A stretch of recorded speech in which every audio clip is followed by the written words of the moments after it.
नमस्कार सभी लोगों को। तो आइए आज कुछ स्पेशल क्वेश्चन का हम लोग डिस्कशन करते हैं। ठीक है, तो पहला क्वेश्चन आपकी स्क्रीन पर ले आते हैं हम। ये इसमें क्या दे दिया गया है कि अगर नंबर ऑफ मेन जो है इंक्रीज हो जाए 12.5%, यानी 1/8 अगर इंक्रीज कर दिया जाए, और जो आपका इफिशियंसी है उसमें 2/7 कम कर दिया जाए। 28 से 4/7% है, तो इफिशियंसी में 2/7 कम कर दिया जा रहा है। तो पूछा जा रहा है percentage change in number of days क्या होगा अगर per day working hour same रहे। ठीक है ना, तो हमें इनिशियल डेज और फाइनल डेज का क्या निकालना है, रेशियो, ताकि हम इसमें चेंज निकाल पाए। तो अगर आप देखें तो डेज और मैन पावर में क्या रिलेशन होता है, इन्वर्स रिलेशन होता है। फिर इफिशिएंसी में क्या रिलेशन होता है, इसमें भी इन्वर्स रिलेशन होता है। जितने अधिक आदमी उतना कम दिन, जितने कम आदमी उतना अधिक दिन, जितनी कम इफिशिएंसी उतना अधिक दिन लगेगा, जितनी कम ज़्यादा इफिशिएंसी उतना कम दिन लगेगा। यानी कि हम एक साथ ये कह सकते हैं कि days is inversely proportional to the product of man power and efficiency. बाकी टाइम नहीं चेंज हो रहा, वर्क नहीं चेंज हो रहा है।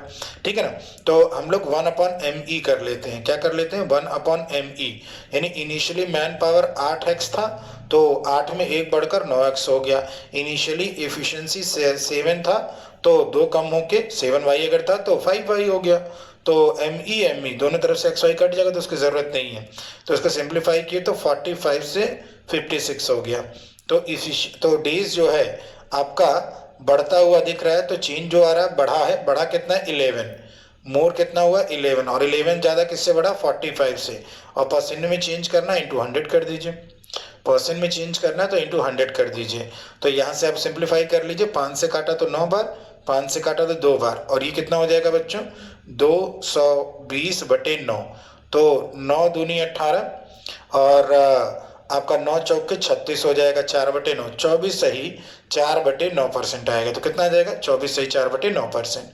अगले वाले प्रश्न बात करते हैं। ये group of certain number of people है, 60% लाइक टू रीड हिंदी। ध्यान दीजिएगा, 60% हिंदी रीड करना पसंद करते हैं। ठीक है, और 70% इंग्लिश रीड करना पसंद करते हैं। तो डायग्राम बना लीजिए। तो पूछा गया minimum percent of the people who like to read both. तो यहाँ से हिंदी कर लेते हैं, यहाँ पे इंग्लिश कर लेते हैं। तो हिंदी रीड करने वाले, यहाँ रीड का डायग्राम बन रहा है। हिंदी रीड करने वाले अगर हम लोग देखें बच्चों यहाँ पे, तो हिंदी रीड करने वाले 60% लोग हैं, और इंग्लिश, बिल्कुल इंग्लिश रीड करने वाले 70% लोग हैं। तो मिनिमम परसेंटेज उन लोगों का दिखाना है जो कि हिंदी और इंग्लिश दोनों पढ़ते हैं। तो बच्चों यहाँ से अगर हम लोग बात करें तो हिंदी वाला गोला और इंग्लिश वाला अगर गोला अगर हम ऐड करें, हिंदी प्लस अगर इंग्लिश करें, तो ये जो आएगा कितना, 60 + 70। 60 + 70 वो क्या आता है, वो आता है आइदर और प्लस बोथ। तो आइदर और प्लस बोथ क्या हो जाएगा, ये हो जाएगा 130%। ठीक है ना, ये कितना हो जाएगा बच्चों, 130% हो जाएगा। तो बोथ का अगर आप परसेंटेज निकालें तो ये हो जाएगा 130% माइनस आइदर और। तो अब आपको क्या करना है, बोथ वाले को आपको क्या करना है, मिनिमम करना है। तो बोथ वाला मिनिमम तभी आएगा जब हम 130% में से अधिक माइनस करें। तो आइदर और की सबसे ज़्यादा वैल्यू कितनी होगी बच्चों, 100%। तो यानी कि 130 में से 100% आप हटा दीजिए, तो ये कितना आ जाएगा बच्चों, 30% आ जाएगा।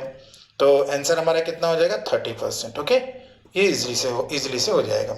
इधर अगला बात करें कि cost of metal varies directly as the square root of its weight and thickness. तो जो कॉस्ट है that is directly varies as square root of its weight and thickness. ठीक है ना, ओके। तो यहां से कर देंगे, अगर if the thickness of the metal is kept constant, तो टी अगर कांस्टेंट है तो फिर से हम कहेंगे cost is directly proportional to the square root of weight. तो अगर x प्रोपोर्शनल y होता तो जो x1 x2 का रेशियो होता वही y1 y2 का रेशियो होगा। यानी यहाँ जो कॉस्ट का रेशियो होगा वही वही रेशियो आपके वेट के स्क्वायर रूट का भी होगा। ठीक है ना, अब क्वेश्चन में क्या कह रहा है, if the thickness of the metal is kept constant and its weight is increased in the ratio 9:16, मतलब कि 9 से 16 कर दिया जाए। तो अगर हम इनिशियल से फाइनल अगर जाएं तो वेट को देखा तो 9 से 16 कर दिया गया, तो स्क्वायर रूट ऑफ वेट क्या हो जाएगा, स्क्वायर रूट ऑफ 9 से स्क्वायर रूट ऑफ 16 हो जाएगा, यानी 3 से 4 हो जाएगा। तो चूंकि प्रोपोर्शनल है तो कॉस्ट का भी रेशियो यही आएगा, 3 संबंधी 4 ही आएगा। तो क्वेश्चन में क्या पूछ दिया गया, find the percentage change in the cost of the metal. तो मेटल का कॉस्ट क्या हो जाएगा, बढ़ जाएगा कितना, 1, और 1 किससे बढ़ जाएगा बच्चों, 1 बढ़ जाएगा 3 से, और इंटू 100 कर दें तो ये आ जाएगा 33.33%। ये कितना आ जाएगा, 33.33%, ईजिली आ जाएगा। तो बस स्टेटमेंट को बस ध्यान देना है आपको। अगला वाला प्रश्न ये रहा, if the rate of the interest is 2/7% per annum, इसको अगर फ्रैक्शन में चेंज करें तो 2/7 आएगा। तो 2/7% पर एनम का मतलब क्या है, ऊपर रखा गया 1 साल का ब्याज और नीचे रखा गया है प्रिंसिपल यानी मूलधन। तो क्या कह रहा है, respective ratio of the principal, ठीक है ना, सिंपल इंटरेस्ट 2.5 साल का, और अमाउंट कितने साल का, 1.5 साल का। तो अमाउंट आपको क्या निकाल लेना है बच्चों, 1.5 साल का निकाल लेना है। तो यहाँ से अगर हम लोग बात करें कि प्रिंसिपल कितना है, रेशियो में 7 है, 1 ईयर का सिंपल इंटरेस्ट 2 है, तो 2.5 साल का सिंपल इंटरेस्ट निकाल लीजिए। फिर से अमाउंट क्या होता है, प्रिंसिपल प्लस सिंपल इंटरेस्ट, तो प्रिंसिपल 7 है, 1 ईयर का सिंपल इंटरेस्ट 2 है, तो 2.5 ईयर का सिंपल इंटरेस्ट निकाल लीजिए। तो ये हो जाएगा 7 और ये हो जाएगा 5 और ये हो जाएगा, 1 मिनट, ये 1.5 साल का है ना बच्चों, हाँ ठीक है, ये 1.5 साल का हो जाएगा, ठीक। तो ये 10 हो जाएगा, तो 7, 5, 10 आपका क्या आ जाएगा, आंसर आ जाएगा इजीली। तो आंसर कितना हो जाएगा, 7, 5, 10। ओके, आगे बढ़ते हैं। अब इसमें क्या दे दिया, curved surface area of a cone is increased by 3 times while its radius is increased by 4 times, ठीक है ना। Find the percentage change in the lateral height of the cone. तो अगर आप देखें तो कर्व्ड सरफेस एरिया जो है, कर्व्ड सरफेस एरिया जो कोन का होता है वो होता है पाई आर एल, जहाँ पे एल क्या है, लैटरल हाइट है, आर रेडियस है, ठीक है ना, पाई आर एल, ठीक है ना। 2 पाई आर एल किसका होता है, 2 पाई आर एल होता है बेलन का यानी सिलेंडर का, उसी का आधा होता है आपका कर्व्ड सरफेस एरिया में लैटरल हाइट लेते हैं, ठीक है ना। तो कर्व्ड सरफेस एरिया बढ़ाया जा रहा है 3 टाइम्स, ठीक है ना, इंक्रीज बाय 3 टाइम्स, और रेडियस को इंक्रीज बाय 4 टाइम्स किया जा रहा है। तो बच्चों ये बताइए लैटरल सरफेस एरिया क्या होगा, curved surface area upon pi into curved surface area pi into r, यानी कि जो lateral surface area that is proportional to curved surface area upon radius. क्यों, क्योंकि बच्चों आपका पाई कांस्टेंट है। तो find the percentage change in the lateral height of the cone, तो इनिशियल लैटरल हाइट और फाइनल लैटरल हाइट हम लोग निकाल लेते हैं curved surface area upon radius करके। तो कर्व्ड सरफेस एरिया जो है 3/1 बढ़ी है, यानी 1 थी, 1 में 3 बढ़कर इंक्रीज्ड बाई 3 टाइम्स, ये 3 बढ़कर 4 हो गया, और क्या हो गया, रेडियस को 4/1 बढ़ा दिया है। तो रेडियस 1 था और उसमें 4 बढ़ाकर कितना कर दिया गया, 5, यानी सिंप्लीफाई करें तो रेशियो कितना आ जाएगा, 5 संबंधित 4, यानी लैटरल हाइट जो है कम हुई है, लैटरल हाइट कम हुई है 1, और 1 किससे कम हुई है, 5 से, और इंटू 100 कर दिया बच्चों, तो ये कितना आ गया, 20%। ये कितना आ गया बच्चों, 20% आ गया, ठीक है ना। तो ये 20% हो गया। आगे बढ़ते हैं और इससे बात करते हैं।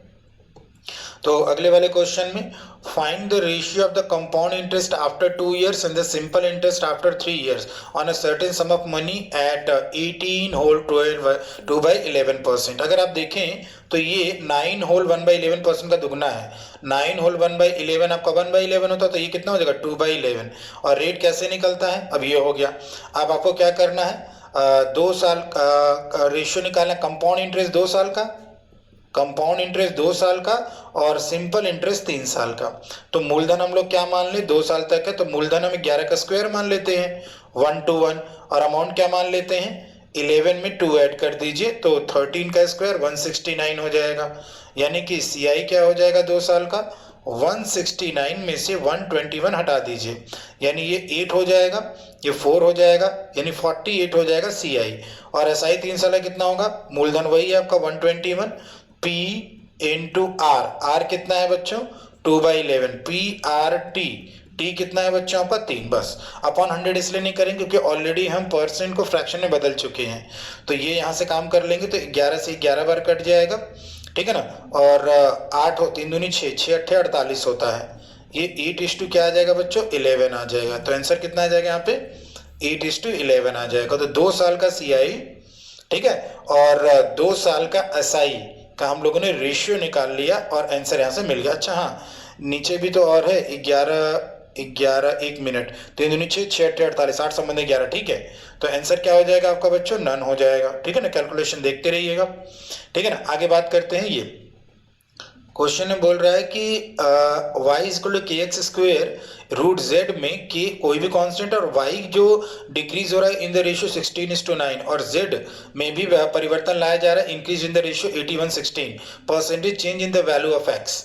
तो x की वैल्यू में परसेंटेज चेंज निकालना है। तो y बराबर क्या है बच्चों, कि y बराबर आप ये कह सकते हैं k कांस्टेंट, तो y is proportional to x square z, x square z, यानी x square is proportional to y square upon square root of z, ठीक है ना। यानी कि x is equal to square root of y upon square root of z, यानी कि find the percentage change in the value of x। तो initially x और finally x में रेशियो निकालना है। तो आइए काम कर लेते हैं हम लोग, ठीक है ना। तो इनिशियली x और इनिशियली y, इसको आप लोग और क्या लिख सकते हो, square root of y upon square root of z, यानी कि आपको दिया y जो डिक्रीज हो रहा है इन द रेशियो 16:9, यानी 16x था तो 9x हो गया, अब स्क्वेयर रूट लगा दीजिए। और अब आ जाइए स्क्वेयर रूट ऑफ, दो बार स्क्वेयर रूट निकालेंगे, ठीक है ना। यहाँ पे अगर देखें तो 81:16, यानी 81 से कितना हो गया, 16 हो गया। तो ऊपर वाला 4 आ गया, नीचे वाला 81 का स्क्वेयर रूट, 81 का स्क्वायर रूट 9, 9 का स्क्वायर रूट कितना 3, इसी तरह 9 का स्क्वायर रूट 3, 16 का स्क्वायर रूट कितना हो जाएगा 4, 4 का स्क्वायर रूट कितना हो जाएगा 2, तो यहाँ 2 कर दिया। तो ये 4 दूनी 8 संबंधे 3 तरीक के 9, तो जो है ये बढ़ गया है, कितना बढ़ गया है 1 बढ़ गया। और 1 किससे बढ़ा है आपका 8 से, और इंटू कितना कर देंगे 100, तो ये हो जाएगा 12.5%। आंसर कितना आ गया 12.5%, ठीक है ना। आंसर आ गया आप लोग का 12.5%, ठीक है ना। आगे बढ़ते हैं और इससे बात करते हैं, ये the cost of the metal varies directly as the square root of its weight, ठीक है ना। तो cost of the metal very directly as the square root of its weight and thickness if the thickness of the metal is kept constant. ये हम लोग कर चुके हैं, already done in the first question in first slide, ठीक है ना। तो ये रिपीट हो गया, तो स्लाइड भैया रिपीट हो गई तो हम आपको बता देते हैं, ठीक है, ध्यान नहीं रहा होगा, ठीक है। इसी तरीके से काम करते हुए आगे अगर बढ़े, अब इसमें क्या दे दिया है the time period of a pendulum is given by t 2 pi square root of l upon g, जहाँ पे l क्या है length of the string of the pendulum है और g क्या है एक्सेलरेशन ड्यू टू ग्रेविटी, ठीक है ना। तो परसेंटेज चेंज निकालना है जो कि लेंथ ऑफ द पेंडुलम में हो ताकि इंक्रीज हो जाए टाइम पीरियड 50%। तो बच्चों यहाँ से थोड़ा हिंदी हटा देता हूँ ताकि लिखने में आसानी रहे। तो एक मिनट हिंदी नहीं, चलो ये वाला हो जाएगा, ठीक है। उसके बाद अगले वाले में करेंगे क्योंकि इतना तो जगह है ये। तो ये बताओ किस में चेंज हो रहा है, लेंथ और L is the length and G is the acceleration due to gravity. तो ये तो कांस्टेंट है ही, ये जो है कांस्टेंट है ही। अब क्वेश्चन में क्या बोला, इसका मतलब यहाँ से अगर हम लोग देखें जब वो कांस्टेंट है और पाई 2 पाई भी कांस्टेंट है तो time period is directly proportional to square root of क्या हो जाएगा लेंथ हो जाएगा। अब क्वेश्चन में परसेंट निकालना, परसेंटेज चेंज जो लेंथ में कितना करना चाहिए ताकि टाइम पीरियड 50% बढ़ जाए। तो लेंथ अगर हम लोग निकाले तो स्क्वायर कर दो, तो t square is proportional to length. अगर लेंथ आपका प्रोपोर्शनल है टाइम पीरियड के स्क्वायर के तो बस हो गया इनिशियल और फाइनल, मतलब जो रेशियो टी स्क्वायर का होगा वही रेशियो लेंथ का आएगा। तो 50% बढ़ाना है, टाइम पीरियड को क्या करना है 50% बढ़ाना है, यानी 2 से टाइम पीरियड बढ़ाकर कितना कर देना है 3 कर देना है, और इसका क्या करना है स्क्वायर करना है, यानी 4 से कितना कर देना 9। तो क्या क्वेश्चन में क्या बोला है, फाइंड द परसेंटेज चेंज। तो आपका टाइम पीरियड क्या होना चाहिए, बढ़ना चाहिए, कितना बढ़ना चाहिए 5, सॉरी लेंथ कितना बढ़ना चाहिए 5, और 5 किससे बढ़ना चाहिए 4 से, और इंटू क्या कर दीजिए 100, और ये कितना आ जाएगा आपका 125%। तो आंसर हो जाएगा आपका 125% पहला वाला। इसी से ज़्यादा कोई दिक्कत नहीं है, ठीक है ना। अगर छिप रहा हो तो आप बाद में हटा के देख लीजिए कि क्वेश्चन में क्या है पूरा, ठीक है ना। तो इस तरीके से हम इसको कर लेंगे। आइए एक प्रश्न और देखते हैं, थोड़ा पेशेंस रखिएगा, बस रिलेशन पे हमें ध्यान देना है। रिलेशन जहां आपने ध्यान दिया कि आपका काम आसान रहेगा।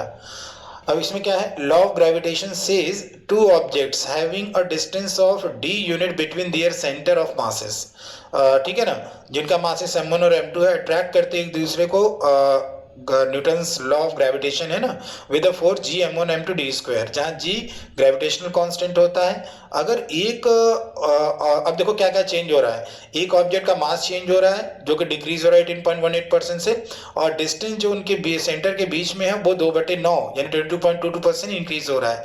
तो अगर हमें मैग्नीट्यूड जो फोर्स उनके बीच में है उनको अगर कांस्टेंट रखना, तो बताओ कि किस रेशियो में मास जो ऑब्जेक्ट का दूसरे ऑब्जेक्ट का वो इंक्रीज होगा, किस रेशियो में वो इंक्रीज होगा। एक बार हिंदी वाला आप लोग देख लीजिए, ठीक है ना। इसको एक बार स्क्रीनशॉट कर लीजिएगा, दिक्कत होगी तो बताइएगा इसमें कमेंट बॉक्स में, ठीक है। इसको देखेंगे हम लोग, ठीक है ना। तो देखिए इसको हिंदी वाला पोर्शन में हटा रहा हूं, तो ये देखिए, तो हमें क्या क्या करना है, F बराबर G m1m2/d²। तो क्वेश्चन में क्या बोला, ये तो कांस्टेंट है ही, इसको कांस्टेंट रखना है, तो सीधे सीधे हम कह सकते हैं कि m1m2 is proportional to d², मतलब m1m2/d² बराबर कांस्टेंट। ये रेशियो अगर कांस्टेंट रखना है तो m1m2 is equal to constant d² यानी प्रोपोर्शनल टू d²।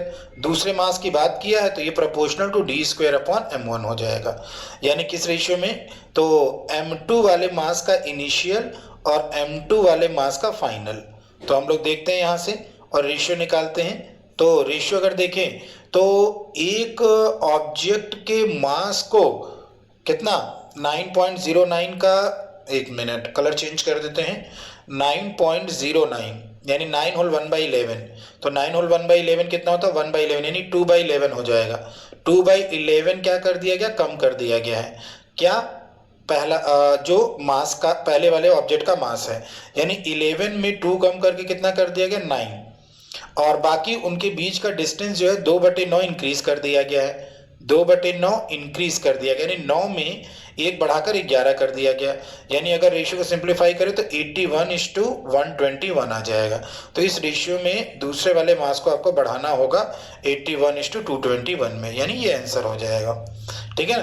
तो आज के इतने स्पेशल क्वेश्चन के लिए हम आपको धन्यवाद कहेंगे, ठीक है ना। तो आगे और स्पेशल क्वेश्चन हम लोग लेकर आएंगे और इससे बातें करेंगे, ठीक है ना। तब तक के लिए धन्यवाद, शुक्रिया बच्चा लोग, बेटा लोग, बिटिया लोग। Take care and bye.